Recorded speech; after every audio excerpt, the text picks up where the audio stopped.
হযরতে খুবাইব ডাক দিয়ে বলে, যদি তোমরা আমার আশা পুরা করতে চাও, আমার জীবনের শেষ প্রান্তে দুইটা মাত্র চাওয়া। বলে কি চাওয়া? এক নাম্বার চাওয়া হলো আমারে তাড়াতাড়ি ওযুর পানি দাও, আমি আমার মাওলার কুদরতি কদমে একটা সেজদা দিতে চাই। 2 রাকাত নামাজে আমার মালিকের সাথে কথা বলতে চাই।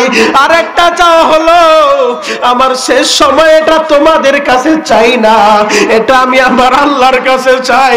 আমার শেষ সময়ে আমি আমার নবীর চেহারাটা কতদিন দেখি না গো, আমার শেষ মুহূর্তে আমি আমার নবীর চেহারাটা দেখতে চাই। মুহতারাম হাজিরিন, আমি আপনাদের কাছে জানতে চাই, আমরা মুসলমান, কথা বলেন ঠিক কিনা? আমাদের আল্লাহ কয়জন? সবাই বলেন আরো জোরে। জোর হলো না। কয়জন? কোন সন্দেহ? সন্দেহ? আমরা এক আল্লাহর গোলাম, আমরা মুসলমান, কথা বলেন ঠিক কিনা? আমাদের পরিচয় আমরা মুসলমান। কথাগুলো আমার বুঝতে হবে, দিলের কানে কথাগুলো শুনতে হবে। ওলামায়ে কেরাম স্টেজে আছেন, এলাকার গণ্যমান্য সম্মানিত ব্যক্তিবর্গ স্টেজে আছেন, আমার সামনে দূর দূরান্ত থেকে আগত দিন প্রিয়, ইসলাম প্রিয় তাওহীদি জনতা, আমার কলিজার টুকরা যুবক বন্ধুরা সামনে বসে আছেন, আমার মুরব্বী বাজানেরা সামনে বসে আছেন, পর্দার অন্তরালে আমার মা বোনেরা বসে আছেন। আমি মনিরুল ইসলাম শরীয়তপুরী দরদ মাখা কণ্ঠে কিছু কথা আপনাদের কাছে বলতে চাই, আর দরদ মাখা কণ্ঠ নিয়ে আপনারাও আমার প্রশ্নের জবাব দিবেন। আমরা মুসলমান, আমরা এক আল্লাহর গোলাম, কথা বলেন ঠিক কিনা? কোনো সন্দেহ নাই, আমরা এক আল্লাহর গোলাম, আমাদের আল্লাহ এক, আমাদের নবীও কিন্তু এক, কথা বলেন ঠিক কিনা? পলিটিক্যাল হিসেবে আপনারা এক একজন এক এক দল করতে পারেন, রাজনৈতিক ব্যাপার, রাজনৈতিক আলোচনা করার জন্য আমাকে আনে নাই, আর রাজনৈতিক কথা আমি বলতে আসি নাই। তবে একটা কথা আমি বলতে চাই, সেটা হলো আমরা মুসলমান, আমাদের আল্লাহ এক, আমাদের নবী এক, কথা বলেন ঠিক কিনা? কোনো সন্দেহ? কোনো সন্দেহ নাই। যে আওয়ামী লীগ করবে তাদেরও এক আল্লাহর গোলাম, তারাও এক নবীর উম্মত। যে বিএনপি করবে তারও এক আল্লাহ, এক নবীর উম্মত। অতএব পলিটিক্যাল ব্যাপার যে যেই দল করুক না কেন, কিন্তু আমাদের আল্লাহ এক, আমাদের নবী এক, আমরা মুসলমান, আমাদের ধর্মের নাম ইসলাম, কথা বলেন ঠিক কিনা? আল্লাহ আমাদেরকে মোহাব্বত করে ভালোবেসে যে একটি ধর্ম গ্রন্থ কিতাব দিয়েছেন, এই কিতাবটার নাম আপনাদের জানা আছে? সবাই বলেন নাম কি? আল কোরআন। নাম কি? আল কোরআন। এই কিতাবটা নাজিল করেছেন কে? সবাই বলেন আরো জোরে। এই কিতাবটা নাজিল করেছেন আমার আল্লাহ। এই কিতাব আমার আল্লাহ মোহাব্বত করে ভালোবেসে আখিরি জামানার পয়গম্বর নবী মুহাম্মদুর রাসূলুল্লাহর উপরে নাজিল করলেন। এই কিতাব দুনিয়াতে আসার পরে আসমানি যত কিতাব আল্লাহ নাজিল করেছিলেন, সমস্ত কিতাবের হুকুম আল্লাহ রহিত করে দিলেন। কিয়ামত পর্যন্ত কোরআন যেইভাবে দিক নির্দেশনা দিয়েছে, এইভাবেই প্রত্যেকটা মুসলমানের চলতে হবে, কথা বলেন ঠিক কিনা? এই কোরআন আল্লাহ আমাদেরকে দান করেছেন, এমন একটা মহাগ্রন্থ আল কোরআন। এই মহাগ্রন্থ কিতাব আল কোরআনের ভিতরে আল্লাহ শুরুতে চ্যালেঞ্জ দিয়েছেন। প্রত্যেকটা কিতাবের শুরুতে অথবা শেষে লেখক তার লিখনির ভিতরে লিখে দেয়, আমার এই কিতাবের ভিতরে, আমার এই বইয়ের ভিতরে যদি কোনো ভুল ত্রুটি দৃষ্টিগোচর হয়, অনুগ্রহ করে আমাকে জানাবেন, পরবর্তী সংস্কারে সংশোধন করে দিব ইনশাআল্লাহ। কিন্তু মাওলাই করিম এমন একটা কিতাব নাজিল করলেন, এমন একটা কিতাব আল্লাহ দান করলেন, যেই কিতাবের শেষে আল্লাহ চ্যালেঞ্জ দেন নাই, একেবারে কিতাবের শুরুতে আল্লাহ চ্যালেঞ্জ লাগায়া দিলেন, যালিকাল কিতাবু লা রাইবা ফি। আমি আল্লাহ এমন এক কিতাব দান করলাম, এমন এক কিতাব নাজিল করলাম, যেই কিতাবের ভিতরে কোনো ভুল নাই, কোনো সন্দেহ নাই। আল্লাহু আকবার। আরো জোরে বলেন আল্লাহু আকবার। এই কিতাবের ভিতরে কোনো ভুল নাই, এই কিতাবের ভিতরে কোনো সন্দেহ নাই। তবে এই কিতাব অনুযায়ী আমাদেরকে চলতে হবে, কথা বলেন ঠিক কিনা? এই কিতাব অনুযায়ী আমাদেরকে চলতে হবে। এই কিতাব এই পর্যন্ত এমনি এমনি আসে নাই। এই কিতাব আনতে যাইয়া দয়ার নবী, মায়ার নবী, উম্মতের দরদি নবী, হায়াতুন নবী, জিন্দা নবী, আরে যেই নবী, আমরা তো এমন এক নবীর নবীর পরিচয় জানো। আরে আমরা তো এমন এক নবীর উম্মত, যেই নবীর উম্মত হওয়ার জন্য অন্য নবীরা পর্যন্ত আল্লাহর কাছে দরখাস্ত দিয়েছিল, আল্লাহ আমাদের নবুয়তির দরকার নাই, নবী মুহাম্মদের উম্মত বানায় দাও। কিন্তু আমরা কেমন মুসলমান, আমাদের ভাগ্য কত ভালো, আমাদের কপাল কত ভালো, আমরা দরখাস্ত দিলাম না, দরখাস্ত ছাড়াই আল্লাহ আপনাকে আমাকে যাচাই করে বাছাই করে মুহাব্বত করে ভালোবেসে আল্লাহ আপনাকে আমাকে নবী মুহাম্মদের উম্মত বানায় দিয়েছেন। কথা বলেন ঠিক কিনা? আমরা নবী মুহাম্মদের উম্মত। আরে যেই নবী জান্নাতে ঢোকার আগ পর্যন্ত দুনিয়ার কোন নবীরে আল্লাহ জান্নাতে ঢোকার পারমিশন দিবে না, আমাদের নবী জান্নাতে ঢুকবে, জান্নাত উদ্বোধন করবে, তো অন্য নবীরা জান্নাতে যাবে। কথা বলেন ঠিক কিনা? আমাদের নবীর উম্মত আল্লাহ আমাদেরকে কত দামি বানালেন। আমরা জান্নাতে ঢুকবো, আমরা জান্নাতে ঢুকার পরে অন্য নবীর উম্মতেরা জান্নাতে ঢুকবে। যেই কথাটা বলতেছিলাম, আমাদের নবী এত দামি নবী, এত দামি নবী, সেই নবীও কিন্তু এই কোরআনের জন্য, ইসলামের জন্য রক্ত ঝরিয়েছেন, দান দান মুবারক শহীদ করেছেন। কথা বলেন ঠিক কিনা? ও নবীর উম্মতেরা, আজকের সভাপতি সাহেব হযরত মাওলানা লোকমান হুসাইন সাহেব দীর্ঘ সময় আলোচনা করলেন। হযরত আলোচনা করে আপনাদেরকে একটা জিনিসই বুঝাইতে চাইছে, সেটা হলো আল্লাহর ভয় দিলের ভিতরে পয়দা করতে হবে। কথা বলেন ঠিক কিনা? যেহেতু সময় আমার অল্প, আমি সভাপতি সাহেবের সেই আলোচনাটাই আমি আপনাদেরকে বুঝাইতে চাই। আল্লাহর ভয় যদি আমাদের দিলের ভিতরে হাসিল করতে পারি, এর নাম হলো তাকওয়া। আর যেই বান্দা তাকওয়ার গুণ অর্জন করতে পারবে, তাকওয়ার গুণ যদি অর্জন করতে পারে, ওই বান্দার দিলের ভিতরে যদি আল্লাহর ভয়, নবীর মুহাব্বত ঢুকাইতে পারে, ওই বান্দা দিনের আলোতেও গুনাহ করবে না, ওই বান্দা রাতের অন্ধকারেও গুনাহ করতে পারে না। কথা বলেন ঠিক কিনা? আল্লাহ সে কথাই এই কোরআনের ভিতরে বলেন। আল্লাহ বলেন, ইয়া আইয়ুহাল্লাযীনা আমানুত্তাকুল্লাহ, হে আমার ঈমানদারেরা ভয় করো আমি আল্লাহকে। কাকে? সবাই বলেন, আমরা ভয় করি কাকে? আল্লাহ ছাড়া দুনিয়ার কাউকে আমরা ভয় পাই না। ও নেত্রকোনার বাজানরা, আমরা মুসলমান, আমরা একটা কথা পরিষ্কার ভাবে বুঝায় দিতে চাই, আমরা মুসলমান, আমরা শ্রীগালের জাতি না, আমরা মুসলমান, আমরা বিড়ালের জাতি না। আরে আমরা তো মুসলমান, আমাদের পরিচয় জানো, আমরা মুসলমান, আমরা ওমরের উত্তরসূরি, আমরা মুসলমান, আমরা আবু বকরের উত্তরসূরি, আমরা মুসলমান। হক কথা বলতে গিয়ে বাঁচবো তো বাঘের মতো, একদিন বাঁচবো, বিড়াল আর শ্রীগালের মতো বাঁচতে চাই না। কথা বলেন ঠিক কিনা?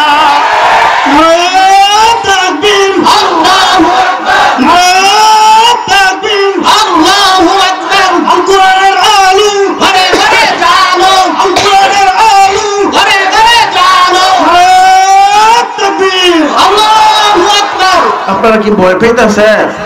ভয় পাইতেছে? আল্লাহর নাম নিলে পুলিশে ধরবে, জেলে যেতে হবে। আরে আল্লাহর নাম নিলে যদি পুলিশে ধরে ধরুক, আল্লাহর নাম নিলে যদি জেলে যেতে হয় যাব, তারপরও দুঃখ নাই, আল্লাহর জমির আল্লাহর কথা বলবোই। কথা বলেন ঠিক কিনা?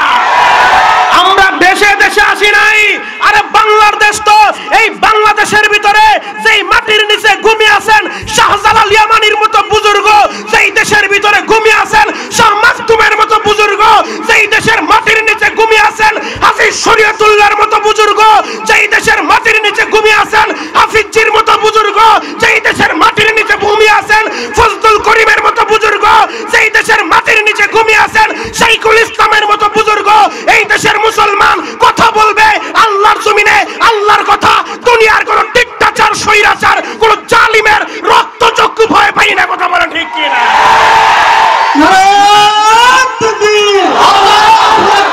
ইসলামের সূত্ররা হুঁশিয়ার সাবধান, আল কোরআনের সূত্ররা হুঁশিয়ার সাবধান। নারায়ে তাকবীর, আল্লাহু আকবার। বাজান যেই কথাটা বলতেছিলাম, যে তাকওয়ার গুণ যদি অর্জন করতে পারে, যেই বান্দা তাকওয়ার গুণ অর্জন করতে পারবে, সেই বান্দা দিনের আলোতেও গুনাহ করতে পারে না, রাতের অন্ধকারেও গুনাহ করতে পারে না। ও মুসলমান ইমানদার, তাহলে আল্লাহ বলতেছেন, হে আমার ইমানদারেরা ভয় করো আমি আল্লাহকে। হাক্ক হাক্কা তুকাতি, ভয় করার মতো ভয় করো। আরেকটা গুণ অর্জন করতে হবে, ওয়ালা তামুতুন্না ইল্লা ওয়া আনতুম মুসলিমুন। আল্লাহ বলেন, হে আমার ঈমানদারেরা, আমি আল্লাহকে ভয় করার মতো ভয় করো, আর মুসলমান না হয়ে মৃত্যুবরণ করবা না। তাহলে এই দুইটা গুণ যদি আমরা অর্জন করতে পারি, এক নাম্বার গুণ হবে আল্লাহকে ভয় করব। আল্লাহ ছাড়া দুনিয়ার কাউকে আমরা ভয় করি না। আল্লাহকে ভয় করব, আল্লাহকে ভয় করে আল্লাহর গোলামি করব। আমরা আল্লাহ যে আদেশ দিয়েছেন, আল্লাহর আদেশ আমরা মানব। আল্লাহ যেই কাজের নিষেধ করেছেন, সেই কাজ থেকে আমরা ফিরে থাকবো। কথা বলে ঠিক কিনা? এই তাকওয়ার ব্যাখ্যা লিখতে গিয়ে আল্লামা জালালউদ্দিন সৈয়দী রহমাতুল্লাহ আলাইহি তাফসীরে জালালাইন কিতাবের লেখক আল্লামা জালালউদ্দিন সৈয়দী রহমাতুল্লাহ আলাইহি একটি গ্রন্থ লিখেছেন, শরহুস সুদুর নামক একটি গ্রন্থ। সেই গ্রন্থের ভিতরে একটা ঘটনা উল্লেখ করেছেন। তিনজন ইমানদার যুবক যারা ছিল, যাদের দিলের ভিতরে তাকওয়ার গুণ পরিপূর্ণ ছিল, যারা আল্লাহকে ভয় করত, আল্লাহ ছাড়া দুনিয়ার কোনো জালিমকে তারা ভয় পেত না। ওই তাকওয়ার গুণ অর্জন করার কারণে তিনজন যুবক যখন এক আল্লাহর গোলামি করে, তারা আল্লাহ ছাড়া কারোর সামনে মাথা নত করে না। আল্লাহ ছাড়া তারা মূর্তির সামনে মাথা নত করে না। আল্লাহ ছাড়া বাদশার সামনে মাথা নত করে না। জালিম শাসকের কানে যখন এই সংবাদটা পৌঁছায় গেল যে আমার দেশের ভিতরে তিনজন যুবক, তাদের এত বড় ক্ষমতা, তাদের এত বড় পাওয়ার, আমার দেশে থেকে আমার পায়ে সেজদা দিবে না, মূর্তির সামনে মাথা নত করবে না, ওরা আল্লাহর গোলামি করবে, এটা তো মেনে নেওয়া যায় না। জালিম বাদশা তাড়াতাড়ি পুলিশ বাহিনী, তার দেশের বাহিনী পাঠিয়ে দিল, ইমানদারদেরকে গ্রেফতার করে নিয়ে আসো। ইমানদারদেরকে গ্রেফতার করে আনা হলো। ও মুসলমান ইমানদার, ইমানদারদেরকে গ্রেফতার করে আনার পরে জালিম জিজ্ঞেস করে, হে যুবকেরা, আমি শুনলাম তোমরা নাকি আমার সামনে মাথা নত করো না, তোমরা নাকি আমার কদমে সেজদা দাও না, তোমরা নাকি এক আল্লাহর গোলামি করো। ইমানদার কাকে বলে? ইমানের পাওয়ার কাকে বলে? ইমানের বলে বলিয়ান হয়ে তিনজন ইমানদার যুবক সাথে সাথে জবাব দিল, বাদশা, আপনি যে সংবাদ শুনেছেন, আপনি সত্য সংবাদ শুনেছেন। আমরা ইমানদার, আমরা ঈমান এনেছি এক আল্লাহর উপরে। আমাদের দিলের ভিতরে আল্লাহর ভয় আছে, আমাদের দিলের ভিতরে নবীর মহব্বত আছে। অতএব আমরা মুসলমান, আমরা যতদিন বাঁচবো ঈমান নিয়ে বাঁচবো, যদি মরতে হয় ঈমান নিয়ে মরবো। দুনিয়ার কারো সামনে আমরা মাথা নত করতে পারি না। কথা বলে ঠিক কিনা? আমরা কারো সামনে মাথা নত করতে পারি না, কারণ মুসলমান এই কপালটার বড় দাম, বড় দাম। আজকে আমরা বুঝি না, না বুঝার কারণে দেখা যায় এক শ্রেণীর মানুষ না বুঝার কারণে এই কপাল দিয়া অনেক সময় পীরের পায়ে সেজদা লাগায় দেয়। না বুঝার কারণে অনেক সময় দেখা যায় কবরের সামনে এই মাথাটা সেজদায় লাগায় দেয়। আমি অনুরোধ করে বলি, ও যুবক বন্ধুরা, ও মুরব্বী বাজানেরা, ও পর্দার আলে আমার মা বোনেরা, এই কপালটার বড় দাম, বড় দাম। এই কপাল নত হবে তো একমাত্র আল্লাহর সামনেই নত হবে। কথা বলে ঠিক কিনা? আল্লাহ ছাড়া কারো সামনে আমরা মাথা নত করতে পারবো না। আল্লাহ ছাড়া কারো সামনে আমরা কপালটা নত করতে পারবো না। ইমানদার যুবকেরা জানায় দিল, বাদশা, আপনি যা শুনছেন আপনি তো সত্য কথাই শুনছেন। আমরা ইমানদার, আল্লাহর উপরে ঈমান এনেছি। আরে আমাদের দিলের ভিতরে যে তাকওয়ার গুণ পরিপূর্ণ, আমরা আল্লাহকে ভয় করি, ওই জাহান্নামের আগুনের ভয়ে আমরা আপনার সামনে মাথা নত করতে পারি না। জালিম বাদশা বলল, হে যুবকেরা, তোমরা যদি তোমাদের ঈমানটা না ছেড়ে দাও, তোমরা যদি আমার সামনে মাথা নত না করো, তাহলে কিন্তু তোমাদেরকে বাঁচিয়ে রাখবো না, তোমাদেরকে শহীদ করে দিব। ইমানদার কাকে বলে? ইমানদারেরা এক বাক্যে জবাব দিলেন, বাদশা, আপনার যা মন চায় করতে পারেন। আপনি ক্ষমতার জোরে আমাদেরকে জেলে ভরতে পারেন, আপনি ক্ষমতার জোরে আমাদেরকে ফাঁসির মঞ্চে উঠাইতে পারেন, আপনি ক্ষমতার জোরে আমাদেরকে টুকরা টুকরা করতে পারেন, কিন্তু পরিষ্কার পয়গাম শোনায় দিতে চাই, আমরা ইমানদার, যতদিন বাঁচবো আল্লাহর জমিনে ঈমান নিয়ে বাঁচতে চাই, ঈমান নিয়ে মরতে চাই। অতএব পরিষ্কার ভাষায় নেত্রকোনার জমিন থেকে দীপ্ত কণ্ঠে একটা আওয়াজ দিতে হবে, নেত্রকোনার মুসলমান, আমরা ইমানদার, আমরাও এক আল্লাহর উপরে ঈমান এনেছি, আমরা ইমানদার, আমরা নবীর উম্মত। অতএব পরিষ্কার ভাষায় বুঝায় দিতে চাই, এই জমিনের ভিতরেও যদি কোনো কুলাঙ্গার আমার নবীর বিরুদ্ধে কথা বলে, দল যেটা মন চায় সেটা করবেন, দল পরের ব্যাপার। কিন্তু যতক্ষণ দেখবো আমার নবীর বিরুদ্ধে কোনো কুলাঙ্গার কথা বলে, কোন নাস্তিক ইসলামের বিরুদ্ধে কথা বলে, কোন নাস্তিক কোরআনের বিরুদ্ধে কথা বলে, ওই নাস্তিক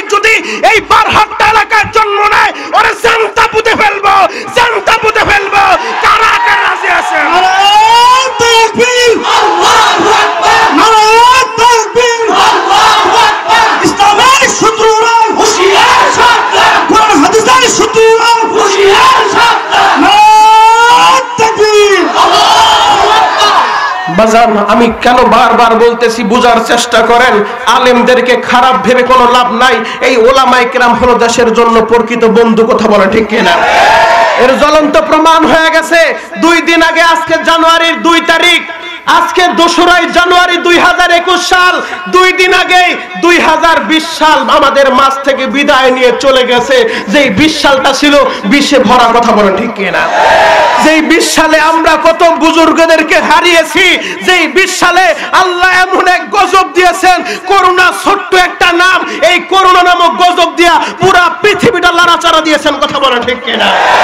করোনা প্রমাণ করে দিছে রে ভাই, এই দুনিয়ায় কেউ কারো আপন না, কেউ কারো আপন না। আরে বাবার করোনা হয়েছে, বাবা করোনা রোগে আক্রান্ত হয়ে মারা গেছে, সন্তানেরা বাবার লাশটা দেখতেও যায় না, বাবারে দাফন কাফন করতে যায় না। আরে ভাই মারা গেছে, জোরের ভাই মারা গেছে, ভাইকে দাফন করতে ভাই যায় না, ভাইয়ের লাশটা দেখতে যায় না।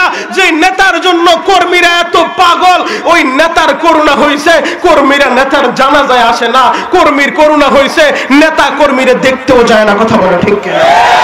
তাহলে বোঝা গেল এই পৃথিবীতে কেউ কারো আপন না। তবে আল্লাহ এটা বুঝায়া দিলেন, এই করোনার সময়ও এক শ্রেণীর দেশপ্রেমিক, এক শ্রেণীর মানবতার ফেরিওয়ালা, এক শ্রেণীর নবীর আদর্শ সৈনিকেরা, নবী তো এমনি এমনি ঘোষণা দেয় নাই। রাইসুল মুফাসসিরিন আব্দুল্লাহ ইবনে আব্বাস রাদিয়াল্লাহু তাআলা আনহু বর্ণনা করেছেন, আল্লাহর নবী বলেছেন, ইন্নাল উলামা ওয়ারাসাতুল আম্বিয়া। নবী এই কথাটা কেন বললেন? নবী তো ধন সম্পদের ওয়ারিস বানায়া যান নাই, তারপরও নবী এই কথাটা কেন বললেন? ওলামায়ে কেরাম নবীর ওয়ারিস বলার কারণ হলো যে দয়ার নবী, মায়ার নবী, উম্মতের দরদি নবী, মার খাওয়ার পরেও তিনি মানুষদেরকে কালিমার দাওয়াত দিতেন। তাকে বোকাবাজি করার পরেও মানুষদেরকে হাতে পায়ে ধরে ধরে বুঝাইতেন, দাঁড়ে দাঁড়ে গিয়ে বারে বারে গিয়ে কালিমার দাওয়াত দিতেন, কোরআনের দাওয়াত দিতেন, জাহান্নামের আগুন থেকে বাঁচাইতে চাইতেন। সেই নবীর ওয়ারিস উলামায়ে কেরাম এই করোনা রোগে আক্রান্ত হয়ে যখন বাপ তার ছেলের দেখতে যায় না, ছেলে বাবারে দেখতে যায় না, ভাই ভাইয়ের লাশটা দেখতে যায় না, তখন ওই নবীর ওয়ারিসেরা নিজের জীবন বাজি রেখে ওই করোনার লাশগুলা নিজের হাত দিয়ে গোসল দিয়েছে, ওই করোনার লাশদেরকে নিজের হাত দিয়ে গোসল দিয়া জানাজা পড়ে দাফন করছে, কথা বলে ঠিক কিনা? এই জন্য নবীর ওয়ারিসদের সাথে মহব্বত রাখতে হবে, নবীর ওয়ারিসদের সাথে মহব্বত রাখতে হবে, ভালোবাসা রাখতে হবে। ও হাজী সাহেব, বাজানরা, যুবক বন্ধুরা, বলতেছিলাম যদি দিলের ভিতরে তাকওয়ার গুণটা অর্জন করতে পারেন, তাহলে আপনারাও সমস্ত গুনাহ থেকে বেঁচে থাকতে পারবেন। আজকের আলোচনার মূল বিষয় হলো তাকওয়ার গুণ আমাকে অর্জন করতে হবে। দিনের আলোতে আমি যেমনি ভাবে একটা খারাপ কাজ করতে পারি না, মানুষ আমাকে খারাপ বলবে। আর তাকওয়ার গুণ যদি অর্জন করতে পারেন, তাহলে ওই বান্দা দিনের আলোতেও গুনাহ করবে না, রাতের অন্ধকারেও গুনাহ করবে না, কথা বলেন ঠিক কিনা? ও মুসলমান ইমানদার, ইমানদার 3 জন যুবক যখন বলল, আপনি বাদশা, আমাদের যা মন চায় করতে পারেন, কিন্তু আমরা তো ঈমান ছাড়বো না, আমরা ঈমান নিয়ে বাঁচতে চাই, ঈমান নিয়ে মরতে চাই। ইন দি মিন টাইমে জালিম বাদশা আদেশ দিলেন, ও আমার কর্মীরা রে, তাড়াতাড়ি একটা ড্যাগ নিয়ে আসো। বস, ড্যাগ আনলে কি হবে? ড্যাগের ভিতরে তৈল গরম করো। তৈল গরম করলে কি হবে? ওই ফুটন্ত তৈলের ভিতরে এই ইমানদারদেরকে তোমরা ছেড়ে দিবা, ওদেরকে দুনিয়া থেকে বিদায় করে দিবা। ও হাজী সাহেব, বাজানরা, মুসলমান তো মৃত্যুর ভয় পায় না, কথা বলেন ঠিক কিনা? ও মুসলমান ইমানদার, এই কথা বলার পরে তাদের 3 জনের মধ্য থেকে যখন একজনকে জালিম বাদশা ওই ফুটন্ত তৈলের ভিতরে ছেড়ে দিছে, মুহূর্তের ভিতরে ওই যুবকটা তেলের ভিতরে পড়ার সঙ্গে সঙ্গে মাছের মতো বোনা হইয়া গোশতগুলা হাড্ডি থেকে আলাদা হয়ে গেছে। গোশতগুলা ফুটন্ত তৈলের ভিতরে খেরকুটার মতো ভাসতেছে। ইন দি মিন টাইমে জালিম বাদশা ডাক দিয়া বলে, এ যুবক, তোমাদের চোখের সামনে একজনকে দুনিয়া থেকে বিদায় করে দিলাম, এখনো সময় আছে, তোমরা ঈমানটা ছেড়ে দাও। যদি ঈমান ছেড়ে দাও, মুক্ত করে দিব, আর যদি ঈমান না ছাড়ো, তোমাদের পরিণতি তোমাদের ভাইয়ের মতো হবে। বাকি 2 জন ঈমানদার ডাক দিয়া বলে, হে বাদশা, আপনি তো জানেন না আমাদের দিলের ভিতরে আমার আল্লাহর ভয়। যদিও সাময়িক আমরা বাঁচার জন্য যদি ঈমানটা ছেড়ে দেই, এই দুনিয়া থেকে বিদায় নেওয়ার সঙ্গে সঙ্গে ওই জাহান্নামের আগুন, আমার কবরের ভিতরে জাহান্নামের আগুন জ্বলবে। ওই আগুন কেমনে সহ্য করব? ওই জাহান্নামের আগুন থেকে যদি বাঁচতে চাই গো, তাহলে ঈমান নিয়ে আমাদেরকে মরা লাগবে। এই কথা শোনার পরে জালিম বাদশা পেরেশানির ভিতরে পড়ে গেলেন। এ কেমন যুবক গো, একজনকে শহীদ করলাম, বাকি দুইজন শহীদ হতে চায়, এরপরও ঈমান ছাড়তে চায় না। কারণ তাদের দিলের ভিতরে ছিল কার ভয়? আরো জোরে বলেন, কার ভয়? আল্লাহর ভয় যার দিলের ভিতরে থাকবে সে শহীদ হয়ে যাবে, এরপরও ঈমান বিক্রি করতে পারে না। নবীর একজন সাহাবীর ইতিহাস আপনাদেরকে শোনা যায়। ও হাজী সাহেব, বাজাররা, যুবক বন্ধুরা, নবীর সাহাবী হযরতে খুবাইবকে বেঈমানেরা যখন শহীদ করে দিবে, নবীর সাহাবীরা কেমন জুলুম আর নির্যাতন সহ্য করছে ঈমান টিকায় রাখার জন্য। দিলের ভিতরে আল্লাহর ভয় থাকার কারণে হযরতে বেলালের উপরে এত জুলুম আর নির্যাতন গো বাজান, এরপরও কিন্তু বেলাল ঈমান ছাড়ে নাই, বেঈমান হয় নাই। সাহাবায়ে কেরাম এত জুলুম আর নির্যাতন সুযোগ করলেন। ও হাজী সাহেব বাজানরা, নবীর সাহাবী খুবাইবকে যখন শহীদ করে দিবে, খুবাইবকে শহীদ করার আগে বেঈমানেরা ডাক দিয়া বলে, খুবাইব রে, তুমি একটা বার চিন্তা করে দেখো, ও খুবাইব, তোমাকে আমরা মুক্ত করে দিব যদি তুমি ঈমানটা ছেড়ে দাও। হযরতে খুবাইব ডাক দিয়া বলে, বেঈমানেরা রে, তোদের তো জানা নাই, কারণ আমি খুবাইব ঈমান আনছি, আমার দিলের ভিতরে আমার আল্লাহর ভয়। আল্লাহর ভয় থাকার কারণে আমি তো বাতিলের সামনে মাথা নত করতে পারি না। হযরতে খুবাইবকে শহীদ করে দিব গো। হযরতে খুবাইবকে শহীদ করার আগে বেঈমানেরা ডাক দিয়া বলে, খুবাইব রে, তোর জীবনের শেষ মুহূর্তে দিলের ভিতরে কোনো চাওয়া আসেনি? যদি কোনো আশা থাকে বলতে পারো, আমরা পূরণ করে দিব। হযরতে খুবাইব ডাক দিয়া বলে, যদি তোমরা আমার আশা পুরা করতে চাও, আমার জীবনের শেষ প্রান্তে দুইটা মাত্র চাওয়া। বলে, কি চাওয়া? এক নাম্বার চাওয়া হলো আমারে তাড়াতাড়ি ওযুর পানি দাও, আমি আমার মাওলার কুদরতি কদমে একটা সেজদা দিতে চাই। 2 রাকাত নামাজে আমার মালিকের সাথে কথা বলতে চাই। আর একটা চাওয়া হলো, আমার শেষ সময় এটা তোমাদের কাছে চাই না, এটা আমি আমার আল্লাহর কাছে চাই। আমার শেষ সময়ে আমি আমার নবীর চেহারাটা কতদিন দেখি না গো, আমার শেষ মুহূর্তে আমি আমার নবীর চেহারাটা দেখতে চাই। হযরতে খুবাইবকে যখন ওযুর পানি দিলেন গো, হযরতে খুবাইব ওযু বানাইয়া হযরতে খুবাইব জয় নামাজটা বিছান নামাজে দাঁড়ায় গেলেন। ও হাজী সাহেব বাজানরা, ও যুবক বন্ধুরে, দিলের কানে কথাটা শুনে যান গো বাজান। খুবাইব নামাজে দাঁড়ায় নামাজ পড়ে আল্লাহর সাথে কথা বলতেছে। 2 রাকাত নামাজ শেষ করার পর হযরতে খুবাইব হাত দুইটা উপর দিকে উঠাইয়া হযরতে খুবাইব চোখের পানি দিয়া হযরতে খুবাইব ডাক দিয়া বলে, ও জমিনের মালিক, আমার শেষ মুহূর্তে আমার সালামটা তোমার নবীর দরবারে পৌঁছায়া দাও, আর তোমার নবীর নূরানি চেহারাটা আমারে দেখায়া দাও। আল্লাহর নবী সাহাবীদেরকে তালিম দিচ্ছেন। ইন দি মিন টাইমে নবী আমার যখন সালামের জবাব নিলেন, হযরতে ওমর জিজ্ঞেস করলেন, নবীজি কি হয়েছে? কিছুই তো বুঝলাম না, আপনি কেন খুবাইবের সালামের জবাব নিলেন গো? নবী আমার ডাক দিয়া বলে, ওমর রে,